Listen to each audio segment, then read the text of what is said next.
할렐루야, 할렐루야. 예, 반갑습니다. 우리 옆에 있는 분들하고 인사하시죠. 사랑합니다. 축복합니다. 예, 영상으로 들으시는 분들도 인사하시고요. 잘 될 것입니다. 우리 축복하겠습니다. 시작. 잘 될 것입니다. 반드시 잘 될 것입니다. 오히려 더 잘 될 것입니다. 크게 잘 될 것입니다. 아멘. 저를 따라서 하시죠. 성경으로 길을 찾고 기도로 힘을 얻는다. 아멘. 오늘 제목은 따라서 하시죠. 나의 왕 나의 하나님이여. 1절 2절 보면 여호와여 나의 말에 귀를 기울이사 나의 심정을 헤아려 주소서. 나의 왕 나의 하나님이여 내가 부르짖는 소리를 들으소서. 이렇게 되어 있는데 나의 왕 나의 하나님, 하나님을 왕으로 표현했습니다. 또 하나님, 당연히 하나님으로 하나님을 부르죠. 그래서 나의 왕 나의 하나님, 나의 주인 되신 하나님께 오늘 다윗은, 시편 5편은 다윗이 쓴 시거든요. 다윗의 기도라고도 볼 수 있습니다. 정말 어려운 때에 1절 보니까 여호와의 나의 말에 귀를 기울이사 나의 심정을 헤아려 주셔서, 이런 걸 보면 다윗이 상당히 어려운 때다. 구체적으로 그때가 언제인지는 나와 있지 않지만 다윗의 마음이 상당히 괴롭고 어렵다 하는 것을 알 수가 있습니다. 마치 요즘 코로나 사태로 인해서 온 나라가 또 온 세계가 몸살을 앓고 있는 것처럼 그런 심정이겠죠. 그때 그런 심정을 가지고 나의 왕 나의 하나님이여 이렇게 부르면서 하나님에게 세 가지 말씀을 드립니다. 오늘 그 세 가지 말씀을 하나하나 좀 살펴보려고 합니다. 먼저 2절 3절 말씀 한번 같이 읽어보겠습니다. 2절 3절 시작. 나의 왕 나의 하나님이여 내가 부르짖는 소리를 들으소서. 내가 주께 기도하나이다. 여호와여 아침에 주께서 나의 소리를 들으시리니 아침에 내가 주께 기도하고 바라리이다. 첫 번째는 하나님 앞에 기도한다 그랬습니다. 따라합시다. 주께 기도하고. 하나님이 나의 왕이시고 나의 하나님이시라면, 나의 주님이시라면 주님 앞에 기도하겠죠. 그렇지 않습니까? 그런데 여기 3절에 주께 기도하고 라고 하는 말을 영어로 풀면은 어떤 뜻이 되냐면 나의 요구사항들을 하나님 앞으로 가져오다, 이런 뜻이 됩니다. 여러분, 우리가 하나님 앞에 요구하는 그런 내용들이 있지 않습니까? 그것을 하나님 앞에 가져온다는 의미입니다. 기도라고 하는 것은 무슨 의미입니까? 하나님 앞에 가져오는 거지요. 문제가 있을 때 사람에게 찾아가지 않고, 물론 사람에게 조언을 구할 수도 있습니다. 그런데 그 문제를 가지고 하나님 앞으로 가져가는 것, 이것이 기도지요. 한나가 자식이 없어서 괴로울 때 하나님 앞으로 가져가듯이 기도라고 하는 것은 하나님 앞에 가져가는 것입니다. 박윤선 박사라고 하는 분이 이제 성경 전체를 다 주석을 했거든요. 이분이 이렇게 썼습니다. 1절을 해석하면서 내 속에서 부글부글 끓어오는 말이 있습니다.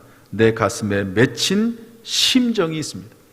내 마음속에 무언가 막 끓어오르고 내 가슴 속에 무언가 사무치는 무언가 있을 때 하나님 앞으로 그것을 가져오는 것, 이것이 바로 기도라고 볼 수가 있습니다. 사람이 능력이 많고 사람이 참 훌륭한 것 같아도 확실히 사람에게는 한계가 있습니다. 어쩔 수 없는 거죠. 그래서 자신의 한계를 만났을 때 하나님 앞에 가져오는 것입니다. 록펠러라고 하는 아주 유명한 부자가 있습니다. 그가 어떤 아이에게 사탕을 한 움큼 좀 집어가라, 원하는 대로. 그랬더니 그 아이가 아저씨가 좀 집어달라고 그랬다고 합니다. 이 이야기는 우리가 하도 많이 들어봤죠. 그 이유는 뭐죠? 내가 집어가는 것보다도 아저씨가 집어서 주는 것이 훨씬 많기 때문이다 하는 것이죠. 여러분, 우리가 하나님 앞에 나올 때 내가 생각하는 것 이상으로 하나님께서는 더 크고 아름답고 복된 것을 우리에게 허락해 주실 줄로 믿습니다. 이런 믿음을 가지고 하나님 앞에 나오는 것이죠. 이게 바로 기도입니다. 나의 왕, 나의 하나님이여, 내가 모든 문제들을 가지고 하나님 앞에 나가겠습니다 라고 선포하는 내용이 오늘 시편의 말씀입니다. 사랑하는 성도 여러분, 혹시 어떤 요청할 것이 있습니까? 문제가 있습니까? 꼭 필요한 것이 있습니까? 물론 사람에게도 자문을 구해야 되겠지만, 하나님의 사람, 지혜로운 사람에게도 그 지혜를 구해야 되겠지만, 가장 중요한 것은 여러분, 하나님 앞에 찾아와서 그 모든 문제들을 내려놓고 하나님 앞에 가져올 수 있기를 주님의 이름으로 축복합니다. 두 번째로, 나의 왕 나의 하나님이여, 그렇게 외치면서 뭐라고 또 얘기하냐면, 첫 번째는 기도하나이다 이랬고요, 두 번째로는 우리 3절 말씀 읽어보겠습니다. 3절 시작. 여호와여, 아침에 주께서 나의 소리를 들으시리니 아침에 내가 주께 기도하고 바라리이다. 2절 3절에서 기도란 내용이 나오고요, 다시 말해서 요구사항들이 있을 때, 무언가 정말 심령에 타는 듯한 것이 있을 때 하나님 앞에 가져와서 내려놓고 그 다음에 바라리이다 이렇게 되어 있습니다. 바란다라고 하는 말을 영어로 NIV로 보면 어떤 의미냐면 기대함으로 기다린다 이런 말입니다. 따라합시다. 기대함으로 기다린다. 기다리는 거예요. 하나님 앞에 가져오면 즉각 하나님이 응답하실 수도 있습니다. 그렇지 않을 수도 있죠. 그러면 하나님을 믿는 믿음 안에서 기대를 가지고 기다리는 것, 이렇게 하겠다고 다윗은 말씀하고 있습니다. 제가 이제 가끔 이런 얘기를 하죠. 어느 집에 신방을 갔는데 그 집에서 기르는 강아지 한 마리가 있습니다. 신방을 해서 예배를 드리는데 그 강아지도요, 예배 시간에 찬송하면 강아지도 찬송을 해요. 물론 찬송은 안 하겠지만 가만히 있다가도 찬송이 나오면 자기도 뭐라고 흥얼흥얼거립니다. 그렇게 해서 이제 예배가 끝나잖아요. 그럼 이제 다 식탁에다가 간단하게 간식 같은 거 내려놓고 어떤 때는 음식을 차려놓고 식사를 하기도 합니다. 그럼 그 강아지가 식탁 밑으로 들어와요. 그 집 강아지는. 그래가지고 밑에 들어와가지고 주인의 얼굴을 계속 바라보는 거예요. 눈 한 번 껌뻑거리지도 않고 주인의 얼굴을 쳐다봅니다. 그 이유는 뭐죠? 뭔가 좀 달라고. 기다리면서, 기대하면서 기다리는 거죠. 기도를 하는 게 뭐냐? 하나님 앞에 내 문제를 가져오고, 그리고 하나님 앞에 기대하면서 무언가 하나님께서 하실 것을 기대하면서 기다리는 것, 이것이 기도라고 볼 수가 있습니다. 그래서 히브리서 11장 1절 2절에 보면 믿음은 바라는 것들의 실상이요 보이지 않는 것들의 증거니 선진들이 이로써 증거를 얻었느니라. 아직 보이지 않아요. 소원만 있어요. 그런데 믿음만 해서 그것을 마치 보는 듯이 기다리고 기다리는 것, 이것이 바로 믿음이요 또 기도라고 볼 수가 있습니다. 제가 동영상을 좀 하나 보여드릴 텐데요, 아마 보신 분도 있을 것입니다. 낙타 이야기인데 낙타에 대한 설명을 쭉 해가면서 세 가지를 얘기합니다. 낙타의 눈썹에 대해서, 낙타 뒤에 있는 혹에 대해서, 그리고 낙타 무릎에 대해서 세 가지를 동영상이 보여줄 텐데 한번 보면서 오늘 말씀과 연결지어서 생각해 볼 수 있기를 바랍니다. 보여주시죠.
여기서 동영상에서 세 가지를 얘기합니다. 눈썹, 등에 혹, 그리고 무릎.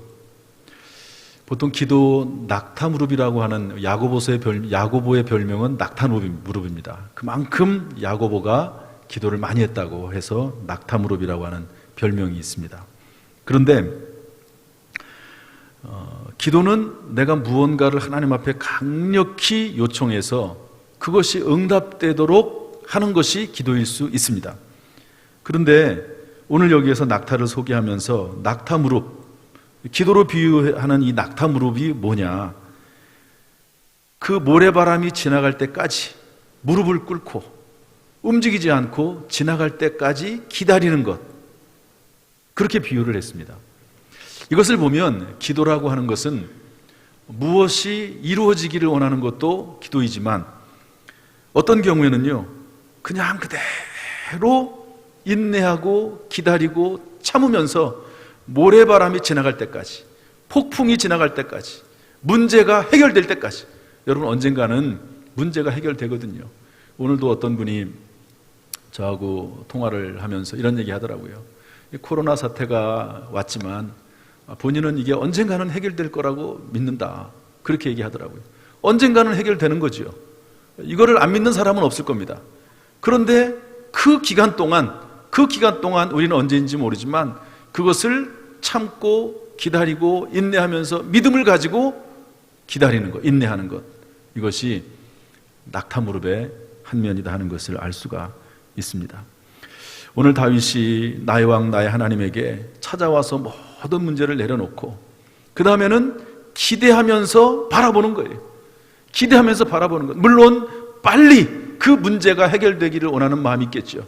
그 속에서 타오르는 그 심정, 그 문제를 해결해 주기를 원하는 마음도 있겠지요.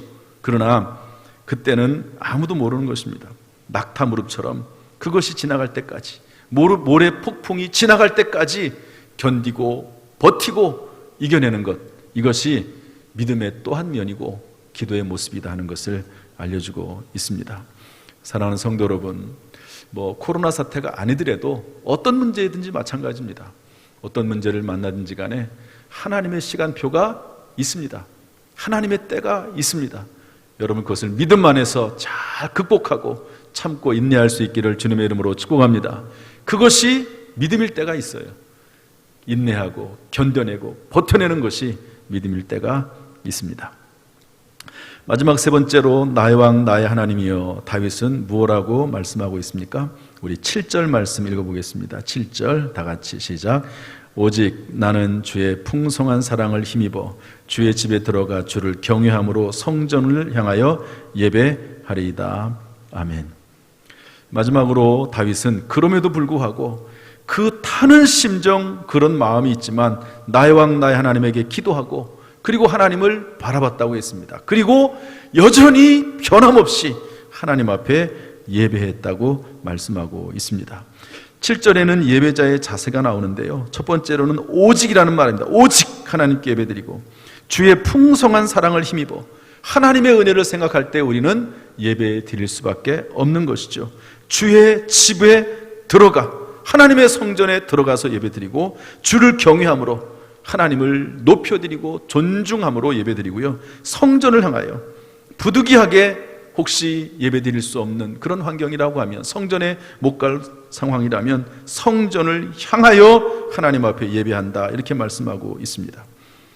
부득이 실시간 영상 예배를 드리더라도 주님을 향하여서 영과 진리로는 예배할 수 있는 것이죠. 지난 주일날 2부, 3부 예배를 드렸습니다. 요즘 한 4분의 1 정도 예배 출석을 합니다. 지난주에 보니까 한 120명 정도 오셨는데 2부하고 3부 예배를 거의 이렇게 나눠서 딱 오세요. 그러니까 2부 한 60명, 60, 70명, 3부 한 6, 70명 이렇게 딱 와요. 그러면 거의 2, 3m 정도 이렇게 공간이 돼서 예배를 드립니다. 그리고 그 시간에 지난주 같은 경우는 실시간으로 예배를 드리는 분이 한 70명 정도 됐습니다. 70명이라고 하는 것은 70회선이죠. 그러니까 뭐 한 집에서 2명도 드릴 수 있고 3명도 드릴 수 있고 애들과 같이 뭐 10명이 드릴 수도 있는 거죠. 어쨌든 70 가정에서 예배를 드렸습니다. 뭐 대충 계산을 해보면 평소에 예배 드리는, 그렇게 계산을 하더라도 평소에 예배 드리는 분들 중에서 뭐 예를 들어서 한 회선당 한 3명 정도 예배 드린다고 하면 제가 볼 때는 한 100명 정도는, 평소에 예배 드리는 분들 중에서 100명 정도는 아예 주일 예배에 참여하지 않는 그런 모습이 되는 것이죠.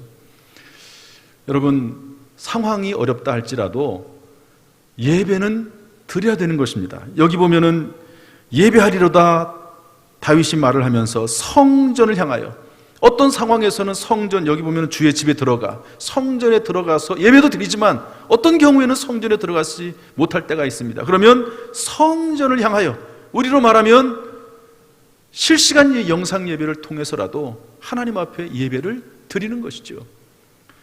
그 예배자의 자세입니다. 다윗은 하나님 앞에 나의 왕, 나의 하나님이라고 고백을 하면서 이렇게 예배하는 것을 하리다라고 말씀하고 있습니다. 여러분, 환경이 어렵고 또 예배드릴 수 있는 장소가 이렇게 일정하지 않고 그렇다 할지라도 여러분, 우리의 마음속은 늘 하나님을 향해서 예배하는 마음이 끊이지 않기를, 어떤 환경 속에서도 예배의 자리에 또 예배를 사모함으로 나오는 저와 여러분 될 수 있기를 주님의 이름으로 축복합니다. 이렇게 기도하고 기다리며 예배하는 자들에게 주어지는 복이 있습니다. 성경 말씀 보면 우리 11절 12절 말씀 읽어보겠습니다. 11절 12절 시작. 그러나 주께 피하는 모든 사람은 다 기뻐하며 주의 보호로 말미암아 영원히 기뻐 외치고 주의 이름을 사랑하는 자들은 주를 즐거워하리이다. 여호와여, 주는 의인에게 복을 주시고 방패와 같은 은혜로 그를 호위하시리이다. 아멘. 주께 피한다, 주의 보호, 주의 이름을 사랑한다, 이게 전부 다 하나님을 나의 왕, 나의 하나님으로 인정하면서 기도하고 기대하고 예배드리는 사람을 말합니다. 그들에게는 어떤 은혜가 있습니까? 11절 중반절에 보니까 영원한 기쁨이 주어진다. 11절 하반절에 보니까 즐거움이 주어진다. 그리고 12절 하반절에 보니까 방패와 같은 은혜로 호위한다. 이렇게 되어 있습니다. 여러분, 오늘 이 말씀을 생각하면서 하나님을 나의 왕, 나의 하나님으로 고백하는 저 여러분 될 수 있기를 주님의 이름으로 축복합니다. 하나님을 나의 왕, 나의 하나님으로 고백한다고 하면 여러분 하나님 앞에 나와서 기도하고, 개별적으로 나와서 기도하고, 그리고 하나님을 바라고 예배하는 저 여러분 될 수 있기를 주님의 이름으로 축복합니다. 그로 말미암아 방패와 같은 주의 은혜가 여러분 가운데, 우리 교회 가운데 충만하기를 주님의 이름으로 축원합니다. 축원합니다. 기도하겠습니다.